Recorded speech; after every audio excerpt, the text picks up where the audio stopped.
ロシアとウクライナの戦争、結局どっちが勝つのかな。ウクライナに勝ってもらいたいけど、どうだろうね。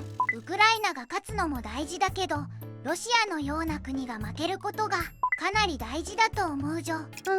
この2国に限らず、民主主義の平和な国と独裁主義で自由を制限している国のどちらが勝つべきかと言ったら、私たちの感覚では前者でしょう。でもいずれ戦争は終わるし、勝敗が決まるじょ。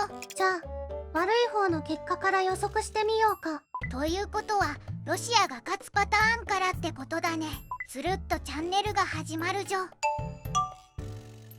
クライナの敗北、つまりロシアの勝利で終結した場合だけど、この結果は地政学的、経済的、そして安全保障上の面で世界情勢に大きく影響する可能性があるよ。例えばどんな影響なのか気になるじょ。地政学的影響から、まず欧州の安全保障バランスが変化するだろうね。ウクライナが負けることで、ロシアの欧州での地政学的影響力を拡大させることになるし、NATO との間の緊張を高める可能性があるよ。ロシアが勝ったにもかかわらず、あんなに抑え込みたかった NATO にますます睨まれるなんて。となると、東欧諸国に対して軍事的プレゼンスを強化すると思う。そして国際法と領土の原則が来るよ。ロシアはもともと国際法を守る気ないけどね。国際法に基づいた領土の不可侵性の原則が損なわれることになって、他の地域で起きてる侵略まで正当化することになるよ。台湾を狙ってる国の行動が正当化されるなんて絶対ダメだじょ。経済的影響も大きいよ。ウクライナはエネルギー輸送ルートを抱えているから、戦争の結果がエネルギー市場、特にヨーロッパへの天然ガス供給に影響を及ぼす可能性があるね。へえ、エネルギー価格も不安定になって大変だじょ。私たちにも影響がないとは言えないよ。ロシアが勝ったからって思い通りにさせないじょ。制裁はもっと厳しくしないと。そうだよね。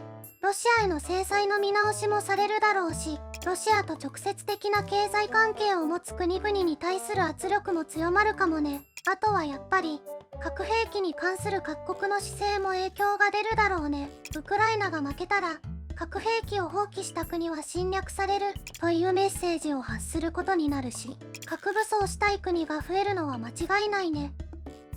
そうなる前に日本は憲法を変えといた方が良い気がするじょ。ロシアの悪い背中を見た悪い他の国を刺激して、世界中の既存の紛争地域で一層戦いが強まる可能性も大きいね。ロシアが勝っても良いことはないってことがよくわかったじょ。そうそう。ロシアが勝つことは国際社会にとって多くの課題を生じさせることになっちゃうってこと。こんなならず者国家を気にしてるほど世界は暇じゃないのに、戦後もロシアに気をつけながら生きていかないといけないなんて。じゃあ今度はもしウクライナが勝った場合は世界に何が起こるのか聞いてみたいじょ。ウクライナが勝った場合、まずは世界の多くの国々が祝賀パーティーだよね。確かにそれは絶対にしないと。真面目な話、ロシア国内への影響は結構あると思うよ。変わるチャンスと思って我慢してほしいじょ。軍事的な敗北は国内の政治的不安定性を引き起こすだろうね。想像しただけでワクワクするじょ。政府や指導部に対する批判が高まって、政権の交代や政策の大幅な転換を促す可能性があるね。そんな素晴らしいシーンはぜひこの目に焼き付けておきたいじょ。経済的影響も大きいよ。すでに経済制裁によって苦しんでいるロシア経済にさらなる打撃を与えるわけだから大変だろうね。投資の減少、資本の流出、エネルギー市場で地位が低下するかもしれないね。それもこれも侵略の代償だじょ。そして世界で上位の軍事国家だったはずの国が負けたわけだから、軍事戦略、能力の根本的な見直しをするだろうね。そうやってまた頃合いを見てやる気だな。 NATO がいることを忘れるな。ロシアは負ければ当然東方諸国や NATO 側の安全保障の勝利になるけど、 NATO はさらなる結束を強化する可能性があるよ。そうそう、勝ったからって油断しないじょ。敵も次を考えているに違いないからね。あとはやっぱりお友達の恐ろしい国 C 国との関係も強化するかもね。